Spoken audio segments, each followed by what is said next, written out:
नमस्कार, आप देख रहे हैं 4 पीएम और मैं हूँ आपके साथ निधि तिवारी।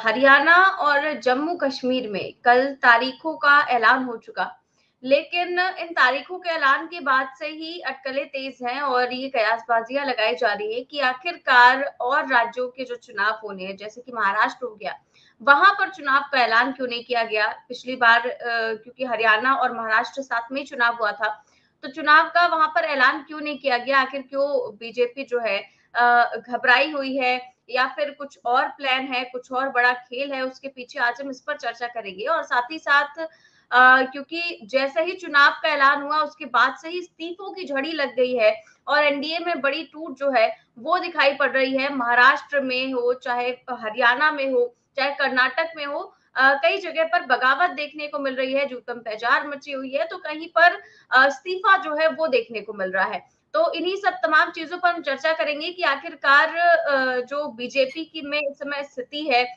चुनाव को लेकर कौन कितना तैयार है, किसी कितनी प्रिपरेशन है और क्या कुछ होगा, इस पर हम चर्चा करेंगे। और इस चर्चा में हमारे साथ मौजूद है प्रोफेसर अखिल स्वामी सर। सर, बहुत बहुत स्वागत है आपका। तो सबसे पहले सर बात करेंगे, क्योंकि अब हरियाणा में ऐलान हो चुका है और 90 विधानसभा सीटों पर यहाँ पर चुनाव है और कई पार्टियां मुकाबले के लिए तैयार हैं। और चुनाव आयोग ने जो प्रेस कॉन्फ्रेंस की उसमें बता दिया है कि 1 अक्टूबर को एक ही चरण में वहां पर वोटिंग होगी और 4 अक्टूबर को नतीजे आ जाएंगे। क्या लगता है आपको सर, हरियाणा में किस तरह की किसकी स्थिति जो है वो मजबूत होती हुई नजर आ रही है और कौन कमजोर दिखाई दे रहा है? निधि, हम तो हरियाणा में इंतजार कर रहे हैं। मैं तो हरियाणा में बैठा हूं ना, हरियाणा वासी जो है इंतजार कर रहे हैं और ये कह रहे हैं कि जिस प्रकार से तुमने हरियाणा का हर तरह से शोषण किया, बेरोजगारी हरियाणा में सबसे ज्यादा, फैक्ट्रियां यहां से शिफ्ट हो गई, राजस्थान चली गई। हरियाणा जो बिल्कुल इंडस्ट्रियल हब हुआ करता था, उस इंडस्ट्रियल हब की आपने बिल्कुल बुरी हालत कर दी। और जिस प्रकार से हमारी बिटिया का तुमने अपमान किया है, जब वो एयरपोर्ट से उतरी है लड़की, कितनी भीड़ वहां पे थी और कितने लोग थे, और सब ये कह रहे थे, जितने लोग वहां मौजूद थे सब ये कह रहे थे कि इसको भारत रत्न दो। गोल्ड और सिल्वर की बात छोड़ो, she should be given Bharat Ratna, क्योंकि उसने जिस प्रकार से देश की इज्जत के लिए, और आपको पता होगा, शायद आपने पढ़ा होगा उसके जीवन के बारे में, आपको पता है कि उसके पिताजी जो थे वो बस के ड्राइवर थे, और बस के ड्राइवर थे और कहते थे कि मैं बस चलाऊंगा नीचे और मेरी बेटी ऊपर हवाई जहाज उड़ाएगी। ये सपने थे एक बाप के, हरियाणा के बाप के। और विनेश फोगाट की मां, जब पिताजी की डेथ हुई है, 3rd स्टेज ऑफ कैंसर से जूझ रही थी। आप सोचिए जरा, कल्पना कीजिए, एक बेटी जिसकी उम्र कुछ ना रही हो और 3 भाई बहन घर में हो, पिता की मृत्यु हो गई हो और माता 3rd स्टेज ऑफ कैंसर से जूझ रही हो, किस गरीबी से लड़की पली होगी और उसने किस प्रकार की लड़ाइयां लड़ी होंगी।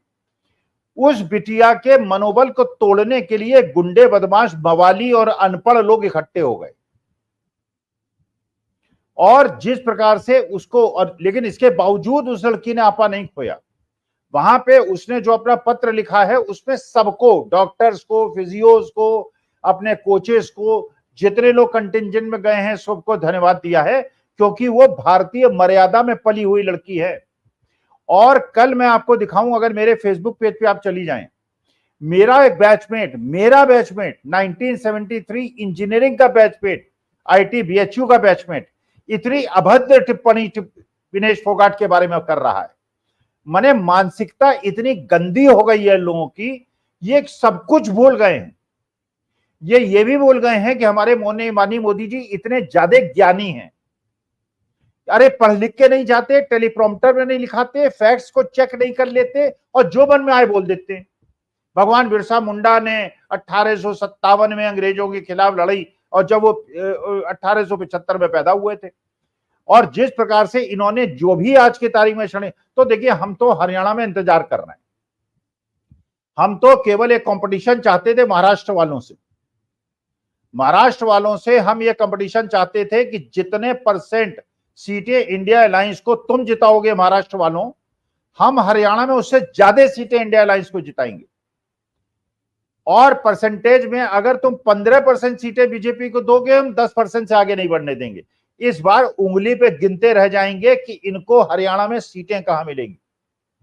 एक भी समाज, एक भी वर्ग, बेरोजगार लोग भी इंतजार कर रहे हैं, अग्निवीर के परिवार वाले भी इंतजार कर रहे हैं, हमारे जो शहीद हुए हैं और जिनको आपने रोज लोगों के बलिदान हो रहा है, और उनके बारे में लोग बात ही करने को तैयार नहीं है, क्योंकि बात करेंगे तो बात फैलेगी, बात पता चलेगी। कैप्टन की डेथ हो जाए, मेजर की डेथ हो जाए, जवानों की डेथ हो जाए, जेसीओ की डेथ हो जाए, ये कोई उसमें टीवी के अंदर गोदी मीडिया उसको नहीं बताएगा, क्योंकि अगर बताएगा तो देश की जनता को पता चल जाएगा। ये जाके बंगाल में बताएंगे, ठीक है बंगाल में जो हुआ फांसी पे चढ़ा दो दोषियों को, लेकिन रुद्रपुर में भी उसी प्रकार की घटना घटी है हमारे बाबा जी के यहाँ, योगी आदित्यनाथ के यहाँ, जहां कहते हैं कानून व्यवस्था बहुत अच्छी है।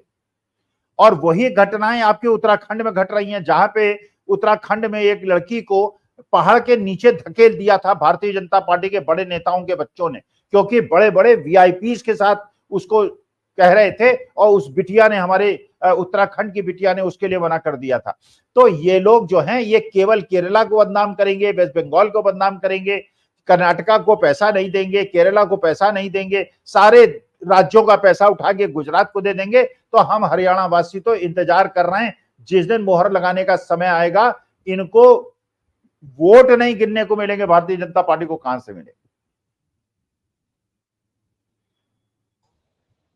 जी, बिल्कुल सही कह रहे हैं सर। और लेकिन कल जब से चुनाव का ऐलान हुआ है, सबसे पहले तो सर ये पूछना चाहूँगी कि आखिरकार महाराष्ट्र में क्यों नहीं चुनाव का ऐलान किया गया है? वहाँ से कैसे चूक गए, और क्या किसी तरह की घबराहट है, किसी तरह की आहट है? क्योंकि वहाँ पर अजीत पवार, एकनाथ शिंदे और जो बीजेपी है, तीनों के बीच में किसी तरह की उठापटक मची हुई है, और सीटों को लेकर, सीट बंटवारे को लेकर, तो कहीं पर सीएम फेस को लेकर। तो क्या कहेंगे सर महाराष्ट्र को लेकर?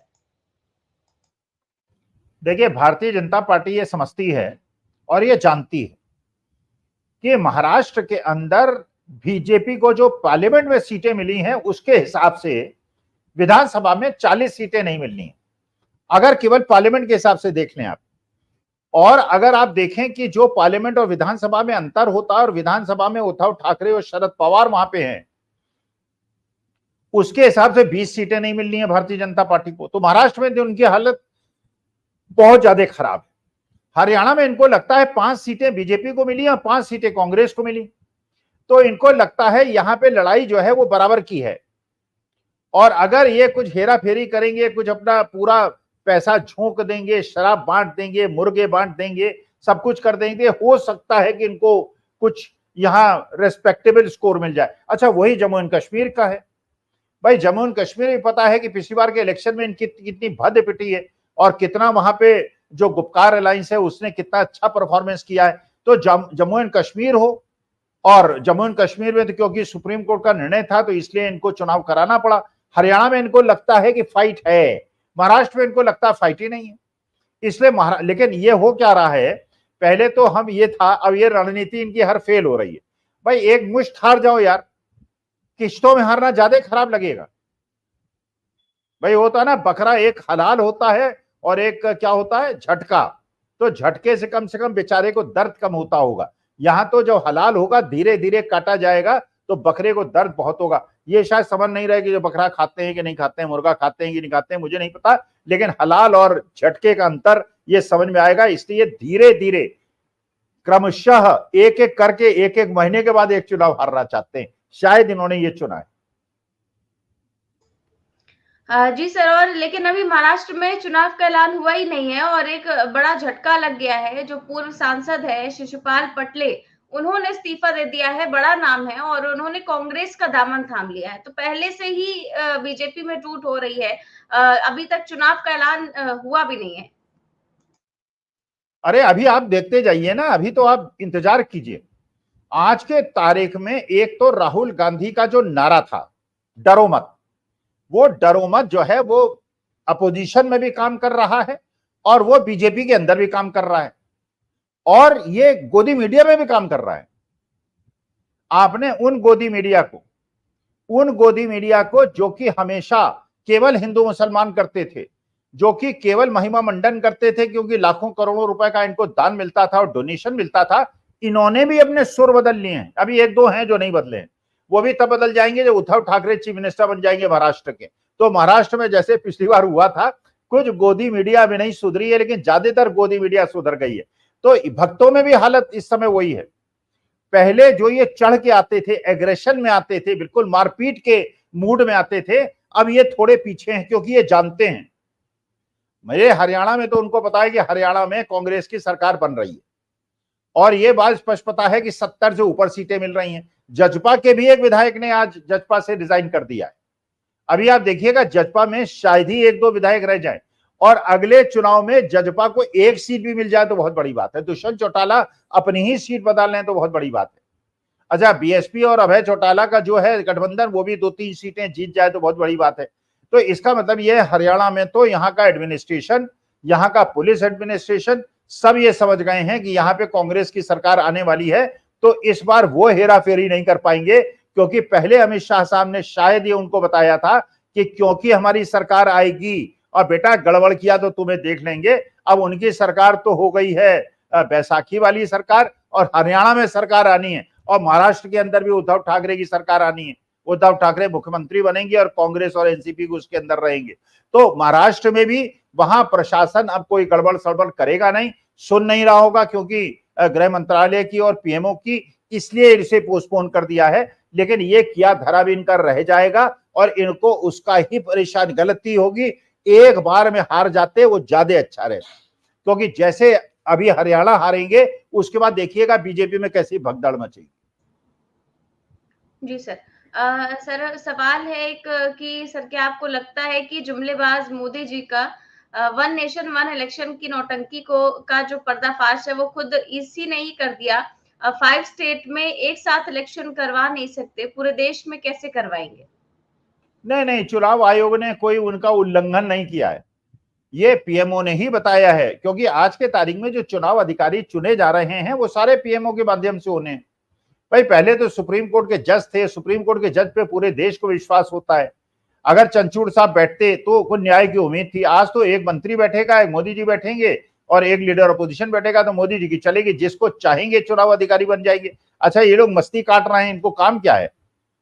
अपना पूरे एडमिनिस्ट्रेशन पे हावी हो जाते हैं, तो ये तो गद्दी छोड़ेंगे नहीं। तो मोदी जी ने इनसे ये कहा है कि भैया हरियाणा छोटा स्टेट है, इस छोटा दिल्ली के पास का स्टेट है, हम इसको मैनेज कर लेंगे, महाराष्ट्र को मैनेज नहीं कर पा रहे हैं, तो जब तक हम महाराष्ट्र को मैनेज ना कर पाए तब तक वहां इलेक्शन मत कराइए। तो इसमें चुनाव आयोग ने कोई अलग लाइन नहीं ली है, चुनाव आयोग ने वही लाइन ली है जो इनको गृह मंत्री महोदय ने और माननीय प्रधानमंत्री महोदय से कहा गया है। तो अग्रवाल साहब जो हैं वो बिल्कुल वही कर रहे हैं जो उनको निर्देशित है, अपने विवेक पे वो कुछ नहीं कर रहे हैं।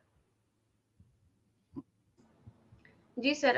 वैसे सर झारखंड को लेकर भी, क्योंकि वहां पर भी विधानसभा चुनाव का माहौल तो अब बनने ही लगा है, भले अभी ऐलान ना हुआ हो, लेकिन इसके पहले ही सियासी हलचल शुक्रवार को तब बढ़ गई जब खबरें सामने आने लगी कि चंपई सोरेन जो है वो बगावत करने वाले हैं हेमंत सोरेन के साथ, और वो जो है टूट की खबरें जो है सामने आने लगी। लेकिन उसके बाद ही जो झारखंड मुक्ति मोर्चा है उन्होंने पार्टी में किसी भी तरह की टूट की खबरों को बेबुनियाद बताया, निराधार बताया है, और उनका कहना है कि हर चुनाव से पहले बीजेपी की ओर से इसी तरह की झूठी खबरें फैलाई जाती है, भ्रम उत्पन्न करने की कोशिश की जाती है, लेकिन हर बार जो इस बार जो झारखंड की जनता है वो सचेत है। तो क्या आपको भी लगता है कि आपको कल जब ये खबर आई थी, क्या आपको जरा भी लगा था कि चंपई सोरेन जा सकते बीजेपी में? नहीं, खबरें तो ये भी उड़ रही है कि राजनाथ सिंह कांग्रेस ज्वाइन करने वाले हैं, नितिन गडकरी कांग्रेस ज्वाइन करने वाले हैं। भाई खबरें तो अपने अपने सूत्र होते हैं, कोई किसी को बता दे, कह दे कि अखिल स्वामी जो है वो झारखंड मुक्ति मोर्चा ज्वाइन करने वाले हैं। अरे मतलब ये क्या, ठीक है।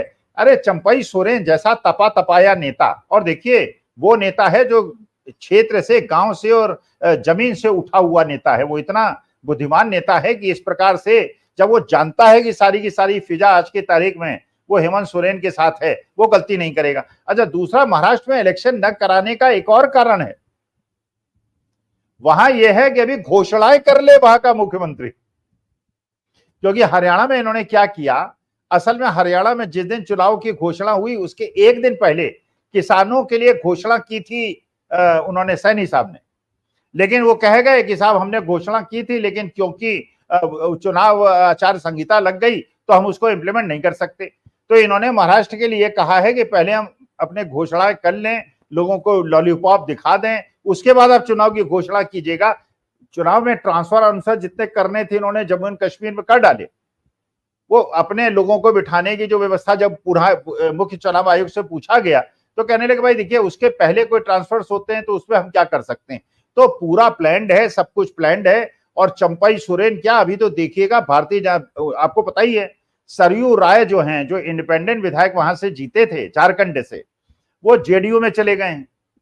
और सरयू राय जो है वो बीजेपी के सबसे मुखर विरोधी हैं, क्योंकि उनकी इतनी हैसियत है। एक तो इंडिपेंडेंट जीते हैं, 20 साल से उन्हें बनना चाहिए था चीफ मिनिस्टर, बना दिया पता नहीं किसी दूसरे को इसके पहले। अच्छा, उनकी इनकी बिल्कुल जो है वो क्या होता है 69 का क्या पता नहीं क्या कहते हैं, वो आपस की उनकी दुश्मनी है, एक दूसरे को बिल्कुल देख नहीं सकते। सरयू राय को जेडीयू ने अध्यक्ष बना के वहां पर और अपनी पार्टी में ज्वाइन करा के बीजेपी का एक काउंटर फोर्स वहां पे खड़ी करती है। आंसू के साथ भी उनकी ठीक ठाक नहीं चल रही है। तो चंपाई सोरेन बुद्धिमान नेता हैं। मेरे ख्याल से कोई भी नेता आज के तारीख में, आपने 6 महीने से सुना क्या कोई अपोजिशन का नेता बीजेपी में गया हो? उसके पहले गए थे। अब तो बीजेपी से अपोजिशन में जाने वाले लोगों का गिनती कीजिएगा। अपोजिशन में बीजेपी जाने वाले केवल वही लोगों के जो 2 विधायकों के बारे में कह रहे हैं ना महाराष्ट्र में कि कांग्रेस के 2 विधायक ज्वाइन करेंगे, क्योंकि उन्होंने वोटिंग राज्यसभा में उल्टी की थी, उन्हें पता था उनको टिकट नहीं मिलने वाला है। अब वो जाके वहां एकनाथ शिंदे के साथ बैठेंगे, हो सकता है टिकट मिले, हो सकता है टिकट न मिले, लेकिन पार्टी से निकाले जाते इसके पहले उन्होंने शिवसेना ज्वाइन करने का निर्णय ले लिया। तो मेरे ख्याल से झारखंड में, मैंने भी सुना था चंपाई सोरेन के बारे में, लेकिन जहां तक मेरी भावना चंपाई सोरेन के बारे में है, वो एक बुद्धिमान नेता है। वो गुलाम नबी आजाद और आरपीएन सिंह और जितेंद्र प्रसाद इस और सुनील जाखड़ इस टाइप के लोगों जो है, ऐसे वो नहीं है, प्रबुद्ध व्यक्ति हैं और बुद्धिमान व्यक्ति। आज के तारीख में जो भी बीजेपी ज्वाइन करेगा, आज की तारीख में असेंबली इलेक्शन के पहले, मैं उनकी डिग्री जरूर चेक करूंगा। अच्छा सर, महाराष्ट्र में ही आपको लगता है कि बगावत की खबरें सामने आ रही हैं, कर्नाटक हरियाणा से भी? यहाँ ही रही है भाई, कर्नाटका में आपने देख ही लिया भाई, येदुरप्पा को खुश करने के लिए, लेकिन क्योंकि येदुरप्पा की उम्र बहुत ज्यादा हो गई, उनके बेटे को वहां का अध्यक्ष बना दिया गया। अच्छा, फिर यात्रा का निर्णय ले लिया गया। जेडीएस भी बुरी तरह से नाराज है, एचडी कुमार स्वामी बुरी तरह से नाराज हैं, और जो इनका येदुरप्पा के बेटे का अगेंस्ट ग्रुप है, जो बहुत बड़ा ग्रुप है, ये लिंगायत तो इनके साथ है, लेकिन बाकी वोकलिंगा हो गए और बाकी अपने जितने ओबीसी हो गए, शिलका शिल ट्राइब हो गए, वहां पूरा नेतृत्व जो है, और दिल्ली को समझ में नहीं आ रहा है कि येदियुरप्पा को खुश करने के चक्कर में उनके बेटे को तो आपने एक यंग लड़के को बना दिया, और जो पुराने पुराने बीजेपी के नेता थे उनको आपने इग्नोर कर दिया। अब उसी को सॉल्व कर लो, तो महाराष्ट्र को सॉल्व कर लो। 2-4 दिन में आपको खबर मिलने वाली है, अजीत पवार शरद पवार के बाद वापस चले गए। और आपको यह भी खबर मिलेगी कि एकनाथ शिंदे के 20-25 विधायक भी चले गए। लेकिन अब मुश्किल यह है कि कांग्रेस और शिवसेना इन लोगों को लेगी तो टिकट कैसे देगी, ये परेशानी है। वरना आज अगर दरवाजे खोल दें, हो सकता है नितिन गडकरी, राजनाथ सिंह, मतलब मोदी जी और अमित शाह जी के अलावा सब लोग इंडिया अलायंस में शामिल हो जाए। जी सर, और एक वो और भी हैं, वो एक वो संबित पात्रा नहीं जाएंगे, अनुराग ठाकुर नहीं जाएंगे, कंगना रनौत नहीं छोड़ेंगी, बाकी लोग हो सकता है छोड़ दे, हो सकता है स्मृति ईरानी भी छोड़ दें, उनका भी मकान छीन लिया गया। आज एक और हादसा हो गया सर, ट्रेन हादसा, वो तो आम बात हो गई है, लेकिन आज साबरमती एक्सप्रेस जो कि वाराणसी से अहमदाबाद जा रही थी, और वो कानपुर के पास हादसे का शिकार हो गई। और सुबह करीब 3 बजे जो ट्रेन की पटरी से उसकी बोगियां उतर गई, ये गनीमत रही कि वो पलटी नहीं, उतरती चली गई लेकिन पलटी नहीं। अगर पलट जाती तो आप सोचिए कि कितना भीषण हादसा ही हो सकता था, क्योंकि ट्रेन में करीब 1640 पैसेंजर्स थे। कुछ को मामूली खरोंची आई, कुछ घायल हुए, लेकिन आप सोचिए कि किस तरह की स्थिति हो जाती अगर ऐसा होता। तो जो लगातार हो रहे हैं, एक तो आज सुबह ही मैंने आते ही कह दिया कि भाई ट्रेन में जाने लायक तो कहीं नहीं है, कोई कभी भी सफर करने लायक नहीं है। और अब जिस तरह के हादसे सामने आ रहे हैं, इनको रोकने के लिए क्या सरकार को किस तरह के कदम उठाने चाहिए?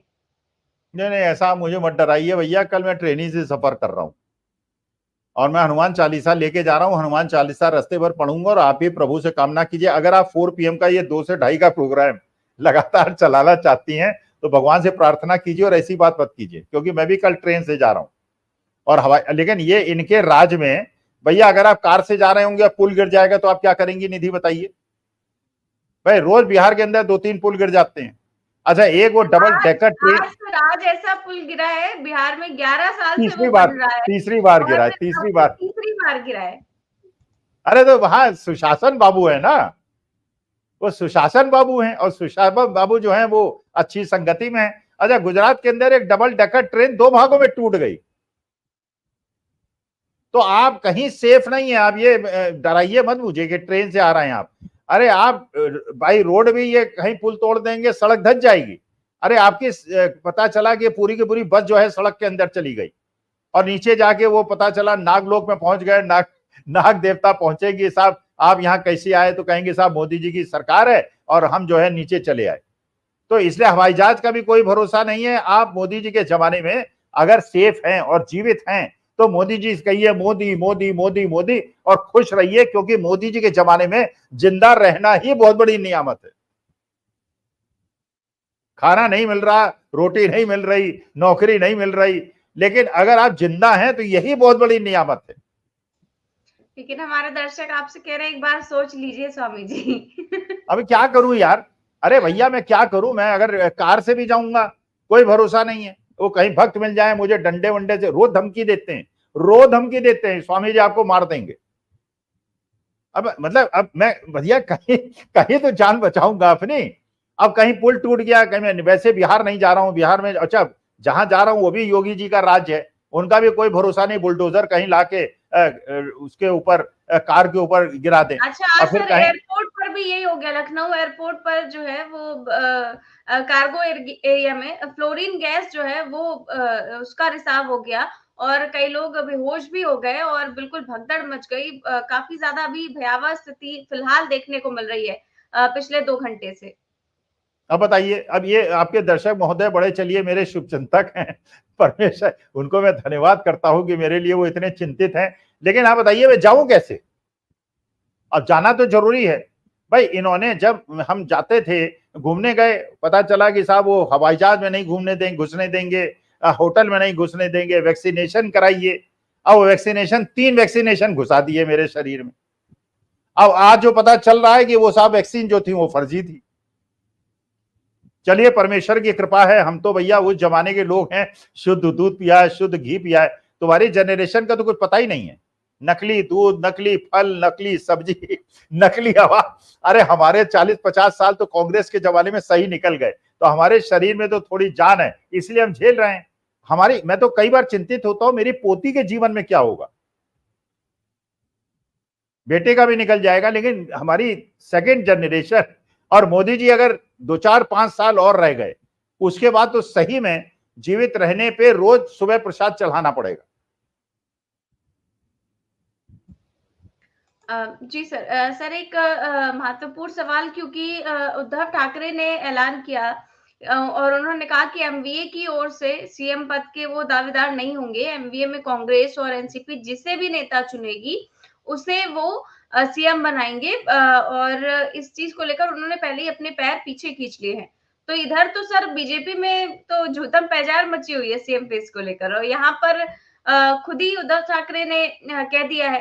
तो इसी को लेकर शायद बीजेपी में घबराहट देखने को मिल रही है कि इंडिया गठबंधन तो मजबूत स्थिति में है, कहीं पर भी टूट दिखाई नहीं दे रही है। नहीं नहीं, ये आप कैसी निधि बात कर रही हैं। अरे बीजेपी में ये बात नहीं चल रही है, महायुति में ये बात नहीं चल रही है चीफ मिनिस्टर कौन बनेगा। बात ये चल रही है लीडर अपोजिशन कौन बनेगा। भाई लीडर अपोजिशन को तो कैबिनेट रैंक मिलता है, कोठी मिलती है, बाकी सबको तो विधायक निवास में एक एक कमरा मिलता है। तो अब वहां लीडर अपोजिशन बनने वाले एकनाथ शिंदे कहेंगे मैं बनूंगा, अजीत पवार कहेंगे मैं बनूंगा। अजीत पवार को वो लोग जो हैं वो लेने को तैयार नहीं है, महाविकास अघाड़ी वाले।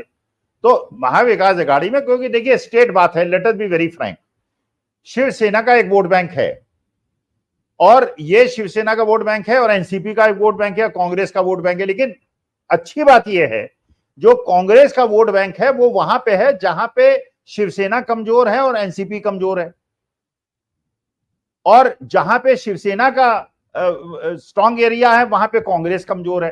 तो तीनों के अलग अलग एरियाज हैं, they are complementing each other, complement कर रहे हैं एक दूसरे को।